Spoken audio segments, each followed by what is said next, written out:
Sudah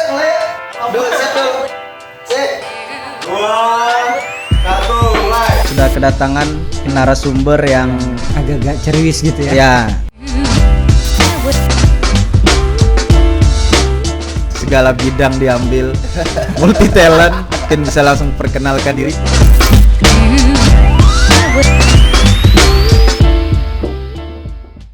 Assalamualaikum warahmatullahi wabarakatuh. Ya, kembali lagi di Reka Suara, Reki Kair bersuara mengabarkan Kaltara untuk Anda. Anda. Ya, ibal-ibal semua, kita masih di Nunukan ya. Ya, masih di Nunukan dan masih di Coffee Zone. Masih di Kopi Zone. Ya. Nah, kali ini kita Kedatangan narasumber yang sangat luar agak biasa. berani pastinya. Iya, dan kesatria-kesatria penjaga perbatasan. Iya, khususnya di Kalimantan Utara ya. Betul Iya. sekali. Nah, kita kedatangan Kapten Pria Firmansyah, Wakil Komandan Satgas Pamtas Yonif 623 Bakti Bakti Utama. Wira Utama. Iya. Dan Letda Infanteri Agus Saiful Abidin dan Pos Bambangan. Iya. Iya, luar biasa sekali. Komandan Saya Pos deg-degan Bambangan. saya. Ya, gugup. Ya. Ya, mungkin langsung saja ya kita Ya. bincang-bincang sedikit dengan beliau nih ya. Nah, boleh Perkenalkan diri dulu mungkin. kita sudah perkenalkan Nah, mungkin lebih Jelas. signifikan, lebih jelas lagi nih Iya. mungkin dari komandan. komandan. Baik, selamat sore. Ya. Sebelumnya saya memperkenalkan diri, nama saya Pria Firmansyah, pangkat saya Kapten Infanteri, jabatan saya saat ini adalah Wadan Satgas Pamtas RI Malaysia, Yonif 623 Baktiwira Utama. Mungkin status saya K02, saya sudah nikah, anak 02. Itu saja. Mungkin perkenalan singkat saya. Keluarga di sini. Keluarga saya di Banjar, Oh, di Kalsel. Karena kita tugas tidak boleh membawa keluarga, jadi semuanya ditinggal di sana. Iya, berarti ditinggal berapa lama itu? Ditinggal kurang lebih kalau sesuai dengan perintah kita 9 bulan, Pak. 9 bulan. Betul, 9 bulan. Berarti pulang ke Banjar kalau ada waktu baru sini atau Kalau kita tugas sudah tidak boleh kembali lagi. Jadi nanti kita ketemu keluarga ya selama 9 bulan itu tetap di sini. Sudah berapa lama berarti di Kita Kalimantan? kurang lebih jalan 5 bulan. 5 bulan berarti 4 bulan lagi nih. Iya, semoga. Iya. Iya. Betul. Betul. 4 bulan lagi. Iya. Mungkin Dan Assalamualaikum warahmatullahi wabarakatuh dan selamat sore, salam sejahtera. Izin perkenalkan diri untuk kami Agus Saiful Abidin, pangkat Letnan 2 Infanteri. Untuk jabatan saat ini dalam penugasan sebagai dan Pos Bambangan untuk status keluarga anak 2. Dan saat ini sama keluarga pun kami tinggal di Banjarmasin yang dijaga juga di sana di asrama. Kita di sini juga stay melaksanakan perintah negara, di sana juga harus stay juga untuk mengamankan keluarga. ya, mungkin dari komandan dulu nih. Mungkin bisa diceritakan penjagaan pos perbatasan di Kalimantan Utara itu sendiri seperti apa sih? Jadi kita di sini Satgas Pamtas RI Malaysia, kita mempunyai 3 tugas pokok. Yang pertama adalah melaksanakan patroli patok perbatasan. Itu sebanyak 6.849 yang tergelar kurang lebih 500 km. Kemudian kita di sini mencegah dan juga menangkap pelaku-pelaku lintas batas ilegal. Kemudian juga kita melaksanakan ataupun mencegah terjadinya penyelundupan barang-barang ilegal. Kemudian juga yang ketiga yaitu kita melaksanakan kegiatan pembinaan teritorial. Itu nanti yang bersama dengan masyarakat. Mungkin tugas pokok kita secara garis besar adalah hanya 3 itu saja. Hanya 3 itu saja. Betul. Ya? Dan mungkin bisa ditambahkan sama Letda Agus lebih detailnya lagi nih, kalau di pos sendiri bagaimana tugasnya? Kebetulan kami di Pos Bambangan. Pos Bambangan kami memiliki tanggung jawab patok dalam pengawasan kami. Itu lebih kurang 42 patok, terdiri dari 30 patok baru dan 5 patok lama. Dan itu yang kami laksanakan pengecekan dengan kurun waktu estimasi 2 sampai dengan 2,5 bulan kita cek keberadaan daripada patok tersebut. Jadi untuk kondisi saat ini alhamdulillah posisinya baik semuanya, dan lebih lagi dengan patok yang baru saat ini pun kita untuk sektor di sini masih lebih baik dan diuntungkan karena kita arahnya lebih masuk ke dalam wilayah Malaysia dengan lebih kurang jarak 500 meter dengan dinamika medan yang ada. Iya. Dan ada berapa titik pos perbatasan di wilayah Nunukan sendiri? Luas. Untuk pos yang tersebar di wilayah Nunukan sini ya, di wilayah Nunukan di Sebatik itu ada 5 pos yang terdiri dari sektor Aji Kuning, untuk pos Aji Kuning, kemudian ada pos Tanjung Aru, sektor Sungai Bajau, kemudian pos Bukit Keramat, pos Bambangan sendiri, kemudian juga pos Sungai Kaca itu untuk di Pulau Sebatiknya. Kemudian ada 2 SSK lagi di sektor Semanggaris Baru, dan kemudian ada di Kanduangan juga itu sama, terbentang juga kurang lebih ada 5 pos masing-masing dari tiap SSK-nya. Ya, dan untuk komandan sendiri, bagaimana TNI menjaga luas dari wilayah Kalimantan, perbatasan wilayah Kalimantan Utara sendiri yang kita tahu kan Darat medannya gitu. Dan dari komandan sendiri bagaimana nih untuk mengkoordinasikannya? Ya, jadi kalau masalah tugas memang tadi sudah disampaikan oleh Danpos Bambangan bahwa kita di sini tergelar kurang lebih 25 pos. Salah satunya pos di Nunukan, itu di Kotis, kemudian 5 pos di Sebatik, kemudian 5 pos di Simanggaris Lama, kemudian 5 pos lagi ada di Kanduangan, kemudian 4 pos berada di daerah Lumbis, kemudian ada 6 pos lagi berada di Krayan. Jadi ada beberapa pos, 25 pos yang tergelar di sepanjang wilayah Nunukan ini. Ya, itu kita sudah dibagi. Jadi mulai dari tanggung jawab patok, kemudian pencegahan barang-barang ilegal, lintas batas, itu semua sudah terkoneksi. Dan bagaimana kita melaksanakan pengawasan itu? Kita di sini ada komando pengendalian. Itu kita menggunakan perhubungan ya, yang setiap hari kita kontrol, kemudian juga kita manfaatkan melalui media sosial, kemudian kita melalui jaring sosial, WA, itu semuanya kita upayakan. Jadi bagaimana pos-pos kita melaksanakan kegiatan-kegiatan rutinnya itu setiap hari akan dilaporkan. Kemudian dilaporkan, kemudian kita juga melaporkan ke pimpinan kita. Jadi kita mengetahui apa kegiatan-kegiatan anggota kita yang berada di pos-pos, mulai yang pos terjauh sampai dengan pos yang terdekat, mulai pos yang terpencil sampai dengan pos yang paling mudah. Dari ada yang pos yang paling susah sampai dengan pos yang lumayan terjangkau seperti itu. Jadi untuk masalah pelaksanaan pembagian tugas kita sudah melaksanakan itu dengan mengoptimalkan komando dan perhubungan kita. Seperti itu. Kalau untuk jadwal patroli gitu Pak, sudah ditentukan atau gimana? Kalau jadwal patroli itu kita melaksanakan kegiatan itu secara rutin.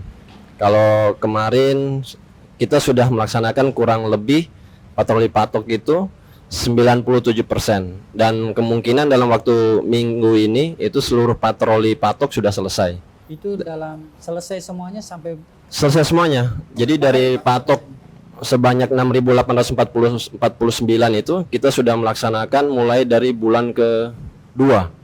Jadi dengan target kita bulan Oktober ini seluruh patok itu sudah selesai kita datangi, kita cek dan kita laporkan. Yang saat ini sedang melaksanakan yaitu di sektor Lumbis. Mereka menempuh patroli patok itu kurang lebih 30 hari. 30 hari. Kemudian saya kemarin 2 hari yang lalu dari Tarakan itu saya melaksanakan pendorongan logistik karena medan mereka sangat sulit. Iya. Mereka kehabisan logistik, jadi kita sebagai komando taktis memberikan dorongan logistik melalui heli. Nah itu ya, jadi mungkin itu rencananya mungkin dalam waktu 2 minggu ini patroli patok itu sudah selesai dilaksanakan. Kemudian untuk patroli-patroli rutin seperti kegiatan-kegiatan sweeping darat, sweeping laut, karena kita ada beberapa pos yang memang beradanya di laut, seperti di pos Kaca. di pos kaca. Iya, jadi kegiatan patroli sweeping itu kita laksanakan setiap hari, Pak. Dari pagi sampai dengan pagi lagi. Pagi, siang, sore, malam kita laksanakan. Mobil yang lewat, orang yang lewat kita periksa, kita sweeping. Untuk Seperti itu. jadwal piket pengaturannya seperti apa? Itu jadwal sudah ditentukan dari komando taktis, kemudian disampaikan ke seluruh pos-pos, dan itu kegiatannya mulai dari 06.00 sampai 24 jam. Oh, 24 jam. 24 itu secara rutin setiap hari dilaksanakan. Itu langsung kembali setelah tugas langsung kembali ke pos besar atau dipindahkan ke pos lain lagi gitu, Pak? Itu kalau patroli yang pelaksanaan sweeping itu karena memang posisi jalan, karena kita melaksanakan sweepingnya itu kita mempunyai pos namanya pos dalduk. Pos dalduk kita itu berada di pinggir jalan. Oh, Jadi setiap kendaraan yang lewat itu harus kita cek. Dan itu jarak antara pos kita, tempat kita tinggal dengan pos dalduk itu relatif dekat. Jadi kita bisa dengan mudah untuk akses ke pos dalduk. Kecuali kalau patroli patok perbatasan memang kita harus jalan jauh. Jalan Seperti itu. jauh. Betul. Tidur di hutan berarti, Pak? Iya, tidur di hutan ya, dengan jumlah orang yang terbatas, logistik kita yang terbatas, kita harus menyelesaikan tugas itu. Nah, bisa diceritakan mungkin suka dukanya pas patroli patok nih, Pak? Kalau suka dukanya mungkin saya belum pernah melaksanakan.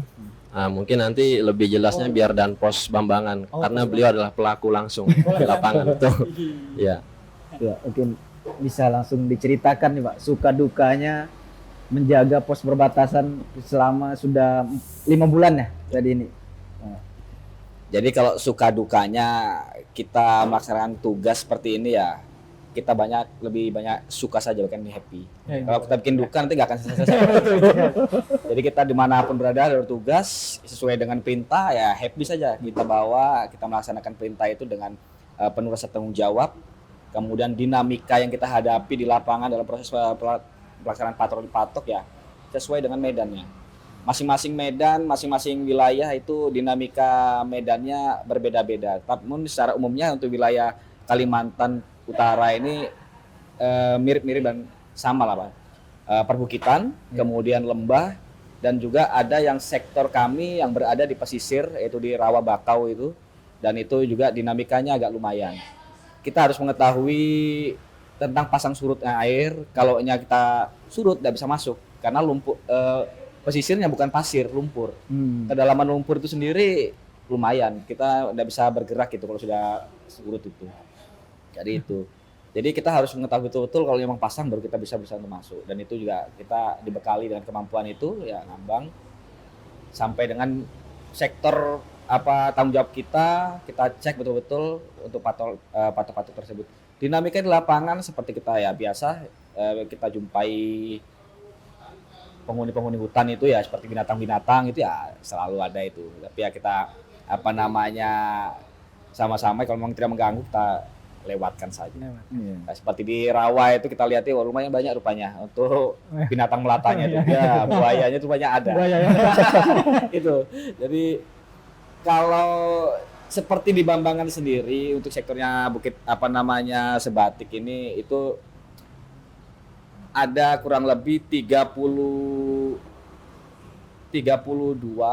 itu terbentang itu patok yang baru dari ketinggian lembah dan sampai dengan pesisir, kemudian sampai di Rawa Bakaunya itu ada 5 patok lagi. Ya, gitu. Jadi kita laksanakan kegiatan itu dengan kurun waktu yang telah ditentukan sehingga kita dapat menyelesaikan, alhamdulillah semuanya terselesaikan dan kita pastikan bahwa patok-patok kita dalam kondisi yang baik, Seperti itu. Kalau dalam patroli patok ini tim yang berangkat itu ada dokter nggak yang ikut atau seperti apa? Dalam setiap pergerakan kita selalu melibatkan tenaga kesehatan. Tenaga kesehatan. Walaupun dokter, namun kita sudah dilengkapi dengan setiap personil, setiap pos itu ada tenaga kesehatan yang sudah di-include di situ. Jadi dalam pergerakan itu perbekalan alat kesehatan termasuk dengan tenaga kesehatannya itu selalu ikut. Sehingga apabila terjadi trouble di lapangan itu bisa mengatasi untuk penanganan pertama di lapangan. Ya, seperti itu. Iya. Kalau untuk permasalahannya sendiri yang sering ditemui di pos perbatasan sendiri itu apa ya? Kendala terutama kalau kita melaksanakan kegiatan itu kan kita keterbatasan ya. Terutama kalau kita menghadapi dengan lalu lintasnya penyelundupan, terutama narkoba. Iya. Kita tidak memiliki alat yang lengkap dalam pendeteksian. sehingga kita yang terhambat itu apabila kita mau memeriksa wanita, kita tidak bisa. Iya. Karena apabila kita paksakan, kita sendiri yang akan melanggar aturan itu sendiri. Sehingga ya permasalahannya di situ, alat deteksi kita tidak memiliki lengkap, kemudian juga keterbatasan kita tidak dilengkapi dengan prajurit wanita kalau dalam pelaksanaan tugas seperti ini. Seperti itu. Pada pelaksanaan patroli patok gitu Pak, pernah nggak ketemu tentara Malaysia gitu Pak di dalam hutan, atau mereka juga lagi patroli atau gimana? Saya pernah ke Krayan, itu SSK 5.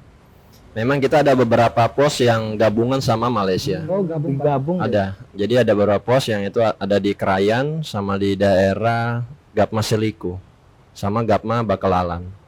Itu ada beberapa pos yang gabungan sama Malaysia. Namun karena COVID-19, jadi pemerintah Malaysia untuk pos itu dikosongkan. Oh. Jadi personil kita sementara ini tidak ada yang berada di pos gabungan. Tetapi waktu saya ke Krayan kemarin itu saya ketemu sama tentara Malaysia yang melaksanakan patroli patok perbatasan. Mereka juga ya secara terjadwal, mereka juga melaksanakan kegiatan-kegiatan itu. Kita yang sama. Kalau tidak ada COVID-19, mungkin kegiatan rutin tiap tahun kita melaksanakan patroli gabungan bersama, betul. Kalau di Sebatik mungkin sudah pernah dilaksanakan patroli gabungan bersama Angkatan Laut sama instansi-instansi pemerintah yang lain. Itu. Nah, kasus-kasus yang pernah ditemui di perbatasan nih Pak, bisa diceritakan Pak? Nah, kasus-kasus ya rata-rata adalah penyelundupan. Penyeludupan. Yang kemarin kami temukan di pos SSK 1 di Sebatik itu kurang lebih kami mengamankan 7 kg sabu Sabu. yang dibawa dari Tawau, Malaysia. Ya. Itu jalur sungai atau gimana Pak? Itu dia melalui jalur sungai. Sungai Pak. Jalur sungai. Itu kemudian beberapa juga ditemukan miras. Kami sampai saat ini mungkin kurang lebih 1.000 botol lebih. 1000 botol. Sudah kita mengamankan miras-miras. Kemudian penyelundupan pelaku TKI ilegal. ilegal itu juga masih banyak. Tapi Itu namun langsung ditindak di tempat atau gimana Pak? untuk semua kasus-kasus yang kita amankan, yang kita lakukan itu semuanya pertama kita mengamankan di lapangan. Kita mengamankan di lapangan barang bukti, kemudian yang pelakunya. Setelah itu kami berkoordinasi sama pihak kepolisian. Nanti setelah barang buktinya sudah lengkap, kemudian kronologisnya sudah lengkap, kita serahkan kepada pihak berwajib. Seperti itu untuk kelanjutan hukumnya. Seperti itu. Ya, untuk saat ini Pak, kondisi perbatasan sendiri bagaimana nih untuk saat ini? Kalau kondisi di perbatasan mungkin yang pernah saya tinjau, kemudian yang pernah saya mendapatkan informasi dari para jajaran pos-pos saya, mungkin kami sangat cenderung masalah yang berada di Krayan. Di Krayan itu memang seluruh akses logistik itu sebelum COVID-19 berada ataupun masuk melalui Malaysia. Oh, Malaysia. Namun karena COVID-19, jadi akses jalan untuk logistik masuk ke daerah Krayan itu tertutup.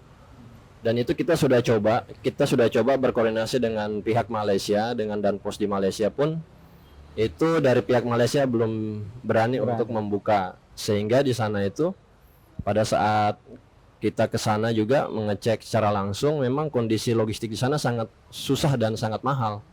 Jadi untuk mendatangkan logistik sekarang harus melalui daerah permukaan, siap seperti itu. Dan memang sangat-sangat kekurangan lah kalau kita lihat sumber logistik yang di daerah Krayan. Kalau di daerah Simanggaris, kemudian daerah Sebuku yang kami rasakan mungkin cenderung kepada masyarakat. Karena sampai dengan adanya COVID-19 banyak sekolah-sekolah yang libur, kemudian banyak yang belajar melalui medsos segala macam di daerah-daerah tertentu itu tidak mempunyai sinyal. Iya. Sehingga kita menemukan kadang mereka yang datang ke pos kita untuk numpang wifi. Kalau tidak ada pos yang terdekat, mungkin mereka ada mencari di suatu bukit. Jadi di situ ada tempat anak-anak belajar. Ya, pos-pos. Ya, seperti itu. Mungkin ya kendala-kendala ataupun keterbatasan di pos mungkin yang paling sangat menonjol itu. Bidang logistik dan Logistiknya. jaringan. Seperti itu. Berarti termasuk sarana prasarana yang belum memadai ya Pak ya? Iya, betul, seperti itu. Masih yang untuk daerah Krayan sendiri mungkin Pak ya? Iya, daerah Krayan benar-benar dari segi logistiknya itu sangat-sangat terbatas. Untuk dia mendatangkan dari Nunukan juga kan harus membutuhkan Iya. biaya juga yang cukup tinggi. Dari Udara rencana aja sih. pemerintah Provinsi Kaltara kan di sana ada toko Indonesia apa? Pos lintas batas negara. Toko Indonesia. Ya, toko Indonesia itu Pak. Yang menjual nanti bahan sembako dari Indonesia, Pak. sendiri. Iya, Yang dibangun di Kemarin Krayan kami Selatan, sudah kalau coba- nggak salah Pak. Tapi belum baru Iya. selesai pembangunan mungkin Pak. kemarin itu kami ada lihat mall Indonesia apa toko. Toko Iya, Indonesia. toko Indonesia, Pak. Iya, benar. Tapi itu kondisinya sekarang kosong Iya. Ya, belum disim, Iya. belum peresmian. karena belum diresmikan untuk saat Harapannya ini. nanti kalau ada toko Indonesia lebih mudah mungkin Pak. Ya mungkin dengan harapannya itu diresmikan, mungkin ya kita berharap untuk masyarakat kita yang di Krayan itu dia lebih dominan untuk belanja di wilayah Iya. sendiri seperti itu. Tetapi ya Tidak bisa dipungkiri. terkait masalah harga di sana Iya. kan memang sangat-sangat berbeda kan gitu, seperti itu. Tapi kita berupaya makanya dengan kegiatan-kegiatan pembinaan teritorial itu kita bagaimana menyampaikan masyarakat untuk menanamkan rasa cinta supaya dia Beli benar-benar produk cinta sendiri. produk-produk kita lah itu seperti itu. Ya, kalau untuk Pak Agus nih. Sudah apakah di Kaltara ini pertama kali menjaga perbatasan atau sudah pernah di daerah lain? Di provinsi lain Iya, mungkin. provinsi lain. Betul. Jadi untuk tugas pengamanan perbatasan kedua negara ini baru pertama kali yang saya laksanakan, dan kebetulan ini di wilayah Kalimantan Utara. Kami melaksanakan pengamanan perbatasan RI Malaysia, ya, Republik Indonesia Malaysia. Untuk yang sebelum-sebelumnya secara umum kami melaksanakan tugas di dalam negeri itu saja. Nah, kalau keluarga pernah komplain nggak Pak? Nah, ini kan berjauhan nih Pak. Tambah lagi adanya COVID, tambah susah pulangnya nih, Pak. Bisa di Mungkin sampaikan Komandan mungkin dari Agus. Komandan Pak Agus dulu.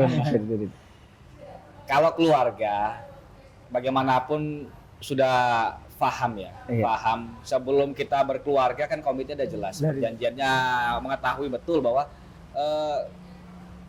suaminya sendiri itu, bapaknya ini adalah bukan seutuhnya Iya. miliknya pribadi. Iya. Kalaunya dalam hal pengabdian pada bangsa negara. Jadi kita utamanya masih sebagai anaknya negara, ya kita apa perintah untuk melaksanakan tugas, ya udah kita utamakan pelaksanaan tugas, dan itu sudah difahami dan diketahui secara baik itu pada istri dan juga anak itu sudah paham bahwa ini loh profesi daripada ayahnya. dari dini sudah dikasih tahu. Sudah dikasih tahu. Ya, jadi Tugas kalau bapak komplain seperti berarti belum paham. Belum paham. Tapi alhamdulillah belum pernah ada namanya keluarga ataupun istri, anak anak prajurit khususnya TNI itu ya, komplain berkaitan dengan masalah profesi daripada ayahnya. Ayah. Sampai dengan saya dinas selama 20 tahun lebih ini ya belum ada lah itu. Bahkan itu. Sudah paham berarti Sudah Pak ya. paham. Sudah paham harus bagaimana, harus ngapain. Iya. Sudah. Karena untuk jadi pendamping seorang istri prajurit itu kan juga ada prosesnya, Mas. Iya. Enggak yang seperti umumnya kita mohon maaf warga sipil, kita sudah cocok, kemudian kita sama keluarga KUA selesai. Kita sebelum melaksanakan kegiatan disahkan seperti itu, kita ada proses yang bisa dibilang ya agak sedikit rumit lah untuk menjadi istri prajurit. Jadi betul-betul diuji dari pengetahuan dan mental daripada seorang calon istri prajurit itu sendiri. Ya, Untuk dari Kapten Komandan. Pria mungkin. Kalau saya memang semua itu kan butuh proses. Iya. Ya. Kebetulan istri saya juga dari keluarga TNI, saya juga dari keluarga TNI. Ya memang hal itu butuh proses semuanya. Memang awal sangat berat, meninggalkan keluarga itu sangat berat. Tetapi ya memang itu sudah komitmen kita bahwa kita yakinkan ke keluarga kita, anak kita bahwa inilah profesi bapak seorang TNI. Jadi suatu saat siap-siap ditinggal gitu. Walaupun jauh di mata, dekat di hati. Iya, apalagi dengan Apalagi teknologi, ya. Apalagi Sekarang sekarang zaman dibantu teknologi. dengan teknologi yang teknologi kan sudah bisa mendekatkan yang jauh seperti itu. Nah, tadi ada cerita sedikit yang masalah pergeseran patok nih Pak. Bisa diceritakan nih Pak dari Pak Priyato. Jadi memang di wilayah Sebatik itu ada pembangunan patok baru. Patok baru yang sudah ditinjau dari kedua belah negara ya, dan mungkin dalam waktu dekat ini akan diresmikan. Memang dari pergeseran patok ada beberapa negatif dan positifnya. Dalam artian saya menyampaikan bahwa ada di satu sisi patok itu berada di wilayahnya kita. Di lain sisi juga ada yang patok kita berada di wilayah Malaysia. Jadi ada beberapa wilayah yang mungkin terdampak, tetapi jumlahnya tidak besar. Hanya 44 kepala keluarga. Kemudian ada yang kita dari segi luas wilayah kita diuntungkan. Itu kurang lebih hampir 100 hektar. Itu kita mendapat tanah di Malaysia. Kenapa bisa ada pergeseran begitu? penyebabnya Penyebabnya terjadi. Penyebabnya itu memang karena pengukuran dan ada batas-batas ataupun yang diukur berdasarkan lintang, selatan, apa segala macamnya itu yang memang itu ada beberapa permasalahan yang belum selesai. Dari 9 masalah yang sudah selesai 4, jadi sisa 5. Dengan adanya pengukuran ulang itu di mana bahwa pertimbangan kedua negara itu bahwa sama-sama saling menguntungkan saja seperti itu. Seperti itu. Nah, kita nih bicara panjang lebar soal patok nih kan sudah. Orang masyarakat awam biasanya nih kan Pak, taunya patok ya patok kayu Pak. Nah, bisa diceritakan Pak, apa sih patoknya itu dari bahannya apa sih Pak? Iya. Dibangun dari beton kah atau cuma patok kayu gitu aja ditandain Pak, dikasih warna gitu Pak? Kalau patok di sini patok batas tuh ada 4 tipe A, B, C dan D. Itu dari tipe A, B, C dan D juga berbeda-beda ukurannya. Ukurannya. Ada yang ukuran besar sampai dengan ukuran kecil dengan terbuat dari beton. Beton Pak ya. Ya, itu beton kemudian nanti dicor kemudian ditancapkan ke dalam. Itu ditandai dengan apa Pak nantinya Pak? Kalau sudah Itu dicor ditandai bendera atau apa Pak? Cuma hanya sebatas cor-coran semen saja. Dari cor-coran semen itu nanti kita ada mempunyai data koordinat patok. Oh, Dan koordinat patok itulah ditancap itu patok-patok itu. Jadi dalam tiap tahunnya kita mengontrol patok-patok itu berdasarkan koordinat-koordinat yang sudah dimiliki sama kita. Itu yang dikontrol apanya Pak? Ada kerusakan atau gimana Pak? Yang kita Pergeseran. laksanakan patroli patok itu kita mengecek bahwa kita yakinkan patok itu berada di koordinatnya. Koordinatnya Pak ya. Biasa yang sering ditemukan patok itu ada yang bergeser karena mungkin alam, Iya, betul. karena longsor, Iya. kemudian karena kita tahu bersama hutan di Kalimantan kan sangat-sangat lebat. Biasa juga faktor karena akar. Nah, itu bisa membuat patok itu miring, Iya. kadang patok itu roboh, seperti itu. Berarti setiap hari kah pengecekan patok itu atau ada setahun berapa kali? Itu kalau patok-patok yang kita laksanakan itu kita sudah membuat jadwal, yaitu tidak setiap hari kita laksanakan karena dengan jaraknya yang sangat jauh. Iya. Tapi ada patok yang dekat di wilayah Sebatik itu hampir setiap hari kita laksanakan. Kalau patok-patok yang jauh kita membuat jadwal, kadang paling lama adalah 1 bulan kita melaksanakan pengecekan patok-patok batas itu. Jarak satu patok ke patok yang lainnya berapa Pak? Jarak antar patok itu kurang lebih 50 sampai 100 meter di 50-100. lapangan di hutan. Iya. Kalau untuk Pak Agus sendiri selama pengecekan patok juga Pak ya? Iya. Itu ada hal-hal apa tuh yang ditemukan? Mungkin ada pas patroli ada ketemu orang mungkin melintas atau Yang seperti apa? ya atau nyebrang ilegal gitu. Iya, ada ketemu kasus di depan mata gitu mungkin. Pernah nggak Pak? Alhamdulillah sampai dengan saat ini dalam setiap kali kami melaksanakan pengecekan kondisi patok di lapangan, kami belum pernah menjumpai adanya pelintas yang bisa dikatakan sebagai jalan tikus, termasuk personilnya tuh sampai dengan saat ini belum ada pernah jumpa itu. Di saat kami melaksanakan kegiatan pengecekan posisi-posisi patok tadi, sampai sekarang belum ada namanya menjumpai pelintas ataupun apa di melalui daripada hutan tersebut belum. Belum pernah ada. Termasuk kegiatan ilegal seperti mungkin logging dan sebagainya kita tidak menjumpai. Belum. Semoga aja tidak pernah lah Pak ya, Mudah-mudahan aman-aman tidak ada terus dan itu kondusif. betul-betul clear lah hal itu. Ya. Dan Nah. kalau Untuk kan ini ada rencana pembangunan PLBN Pak. pos apa lintas mem- batas, Ya, apakah mempengaruhi tugas-tugas iya. dari Dampaknya ke TNI sini TNI. seperti apa? Memang ada rencana pembangunan lintas batas negara itu, yang pertama di wilayah Simanggaris, yang kedua di Lumbis.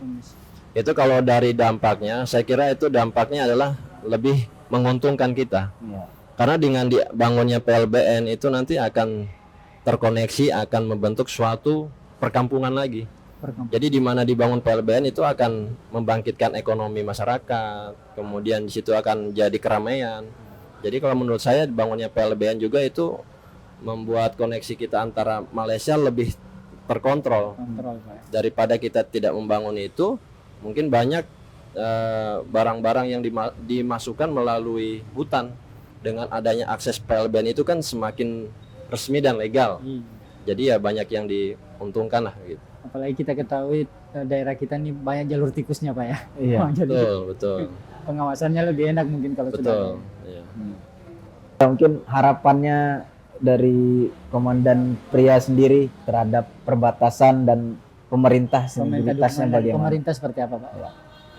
Harapan Satgas Pamtas semoga pemerintah lebih memperhatikan masyarakat-masyarakat yang berada di perbatasan. Karena kita juga mengetahui bahwa beberapa wilayah yang memang terkendala masalah logistik. Iya. Jadi harapan Satgas Pamtas bahwa pemerintah juga turut hadir di lapangan sehingga mengetahui apa sih kendala yang ada di masyarakat. Kemudian harapan kami juga bahwa masyarakat-masyarakat di perbatasan harus meningkatkan nilai-nilai juang. Iya. Sehingga kita jangan sampai mudah terpengaruh sama wilayah-wilayah tertentu lah, misalnya jangan sampai rasa cinta kita berkurang gitu. Dengan memang kita tahu bersama bahwa antara sebelah dengan kita ini kan sangat-sangat berbeda seperti itu. Yang kita harapkan bahwa masyarakat-masyarakat di perbatasan tetap nasionalismenya tinggi seperti itu saja. Demikian. Ya, dari Pak Agus sendiri harapannya Pak pemerintah. Harapannya kurang lebih sama seperti yang disampaikan oleh Wadan Satgas. Harapannya pemerintah khususnya pemerintah daerah lebih perhatian kepada masyarakat di perbatasan yang dalam hal ini saat ini nyata ini kita dihadapkan dengan pandemik masalah COVID ini, dengan kemudian dengan dihadapannya pendidikan saat ini bisa dibilang terganggu, yang biasanya bisa tetap muka sekarang menggunakan daring. Nah, kalau menggunakan daring seperti ini yang dikendalikan seperti tadi disampaikan oleh Wadan yaitu jaringan. Jaringan tidak semua merata. Jadi harapannya semoga pemerintah daerah bisa melihat ke lapangan, kemudian bisa membantu apa kendala-kendala yang di lapangan, sehingga untuk kita menumbuhkan rasa cinta tanah air itu dan kebangsaan itu ya dari tadi itu juga bisa kita meminta kepada pemerintah untuk membantu supaya anak-anak masa depan ini betul-betul memiliki rasa cinta air lebih tinggi. Jadi ada perhatian tadi itu, mereka paham. Itu dari kami. Iya. Nah, itu tadi Nah, Ibal itu tadi bincang-bincang kita dengan Kapten Pria dan Kapten Pria dan Letda Agus ya. Ya, sebagai kesatria penjaga perbatasan. Kaltara Ya, pastinya sangat menambah wawasan kita tentang perbatasan, ya, terus menambah yang edukasi sebelumnya kita belum ya. tahu patok itu bentuk Patok, ya, patok betul. perbatasan itu Sekarang bentuknya kita apa, mungkin bisa lebih tahu nih Lebih ya, tahu, lebih iya. tahu, ya. dan suka dukanya mereka sudah ceritakan seperti Iya. apa perjuangan mereka di sana ya. Iya, ya kita doakan sama-sama semoga bapak-bapak ini sehat-sehat selalu Amin. dan bertemu keluarganya lagi kembali setelah selesai tugas gitu kan pastinya. Kumpul sama keluarga, Iya, anak-anak kumpul ya, sama keluarga terutama. lagi. Iya. Terima kasih sudah hadir di Reka Sudah Suara hadir di Pak, Reka sudah Suara. menyempatkan waktu. Mohon maaf kalau ada kekurangan nih dari kami. Iya, ya Ibal kita Sekian Reka Suara hari Sekian ini. Reka Jangan Suara. lupa Ibal ya. Tetap patuhi protokol kesehatan. Jangan Ya. lupa memakai masker bagi yang keluar rumah ya. Iya, betul. Demikian Reka Suara. Wassalamualaikum Warahmatullahi warahmatullahi wabarakatuh. wabarakatuh.